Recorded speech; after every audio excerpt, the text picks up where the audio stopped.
മക്കളെ നമസ്കാരം, ആതിര മിസ് ആണ് കേട്ടോ. എന്തൊക്കെയുണ്ട് വിശേഷം? സുഖല്ലേ?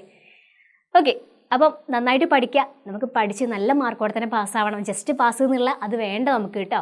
അപ്പം നന്നായിട്ട് പഠിക്കുക, നല്ല മാർക്കോടെ തന്നെ പാസ്സാവുക.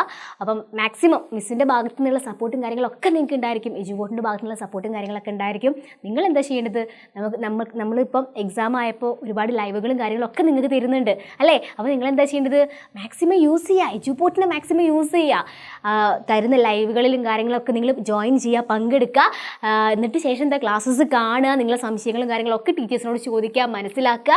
പിന്നെ ചെറിയ സംശയമാണെങ്കിലും ചോദിക്കുകയെങ്കിലും ഒരു മടി വിചാരിക്കരുത് കേട്ടോ. എല്ലാ കാര്യങ്ങളും ടീച്ചേഴ്സിനോട് ചോദിക്കുക, മനസ്സിലാക്കുക.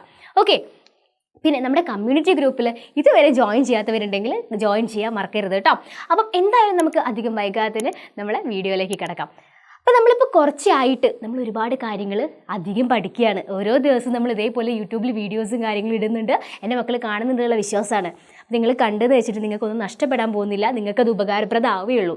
മനസ്സിലാവുന്നുണ്ടോ മിസ് പറയുന്നത്? മനസ്സിലാവുന്നുണ്ടോ? എടാ, നിങ്ങൾ മലയാളം എന്നൊക്കെ പറയുമ്പോൾ അത് എക്സാമിൻ്റെ തലേന്ന് പഠിച്ചാലും മതി. മലയാളമല്ലേ, മാതൃഭാഷയല്ലേ, നമുക്ക് അറിയുന്നതല്ലേ, എന്തെങ്കിലും വെച്ച് എഴുതിയാൽ പോരെയെന്ന് വിചാരിക്കും. പൊട്ടത്തരാണ് കേട്ടോ. മലയാളം എത്രത്തോളം ബുദ്ധിമുട്ടുള്ളതാണ് നിങ്ങൾക്ക് മനസ്സിലാവാനിരിക്കുന്നതേ ഉള്ളൂ. കാരണം ഭയങ്കര ടഫായിട്ടുള്ള എക്സാമാണ് ഇനി വരാൻ പോകുന്നത്.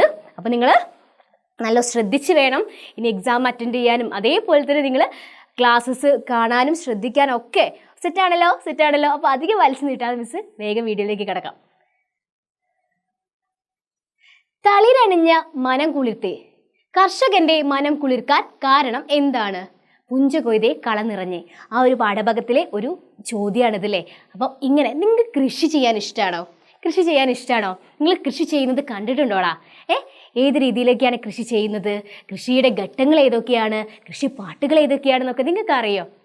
പുഞ്ചപ്പാടത്തെ പൂങ്കുയിലേ പുന്നാരപ്പാട്ടൊന്ന് പാടാമോ, പുഞ്ചപ്പാടത്തെ പൂങ്കുയിലേ പുന്നാരപ്പാട്ടൊന്ന് പാടാമോ, അക്കണ്ടം നട്ടു ഞാൻ ഇക്കണ്ടം നട്ടു ഞാൻ മേലെ കണ്ടത്തിൽ ഞാറ് നട്ടു, അക്കണ്ടം നട്ടു ഞാൻ ഇക്കണ്ടം നട്ടു ഞാൻ മേലെ കണ്ടത്തിൽ ഞാറ് നട്ടു.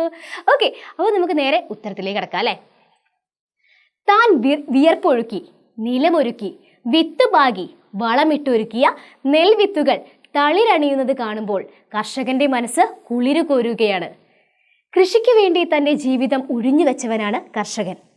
താൻ വിതച്ച നെൽപ്പാടം സമൃദ്ധമായി പൊൻകതിരണിഞ്ഞു നിൽക്കുന്ന കാഴ്ചയിലും വലിയ സന്തോഷം കർഷകന് വേറെയില്ല. അതിലപ്പുറം വേറൊരു സന്തോഷം ഒരു കർഷകന് ഇല്ല എന്നാണ് പറയുന്നത്. അപ്പോൾ മക്കളെ, നിങ്ങൾ വീട്ടിൽ നിന്ന് കൃഷി ചെയ്ത് നോക്ക്. നമ്മൾ കൃഷി ചെയ്തിട്ട് നമ്മൾ അത് എന്താ പറയുക, ഇപ്പോൾ എക്സാമ്പിളായിട്ട് കുറച്ച് വെണ്ട കൃഷി, കുറച്ച് ചീര കൃഷി, കുറച്ച് പയർ കൃഷി, കുറച്ച് തക്കാളി കൃഷി, ഇതൊക്കെ ചെയ്യുക. നമ്മൾ തന്നെ വിത്തിടുക, വെള്ളം ഒഴിച്ച് കൊടുക്കുക. മുളയ്ക്കുമ്പോൾ കായ് വരുമ്പോഴൊക്കെ നമ്മൾ ഇതിൻ്റെ ഓരോ വളർച്ച ഉണ്ടാവില്ലേ, നമ്മളെ ഒരു കുഞ്ഞ് വളരുന്ന പോലെ നമ്മൾ അതിനെ നോക്കിക്കഴിഞ്ഞാൽ മക്കളെ അതിനനുസരിച്ച് നമുക്ക് ഒരുപാട് കായ്കനികൾ തരും. അപ്പോൾ ആ ഒരു നമ്മൾ കുഴിച്ചിട്ടൊക്കെ ഉണ്ടാക്കുന്നതിൻ്റെ ആ കിട്ടുമ്പോൾ ഉണ്ടാകുന്ന ആ സന്തോഷം ഉണ്ടല്ലോ, അതൊരു വേറെ ലെവലാണ്. അപ്പോൾ മക്കളെ, എന്തായാലും മിസ് അധികം നീട്ടുന്നില്ല. വീഡിയോ ഇഷ്ടപ്പെട്ടാൽ ലൈക്ക് ചെയ്യുക, ഷെയർ ചെയ്യുക. മിസ് ഫസ്റ്റ് പറഞ്ഞ കാര്യം മറക്കരുത് കേട്ടോ. അപ്പം അടുത്ത വീഡിയോ കാണണമെങ്കിൽ നിങ്ങൾ നമ്മുടെ ചാനൽ സബ്സ്ക്രൈബ് ചെയ്താലേ നോട്ടിഫിക്കേഷൻസ് ആയിട്ട് വരുള്ളൂ കേട്ടോ. അപ്പോൾ എന്തായാലും അടുത്ത വീഡിയോ ആയിട്ട് കാണാം. അതുവരേക്കും ബൈ.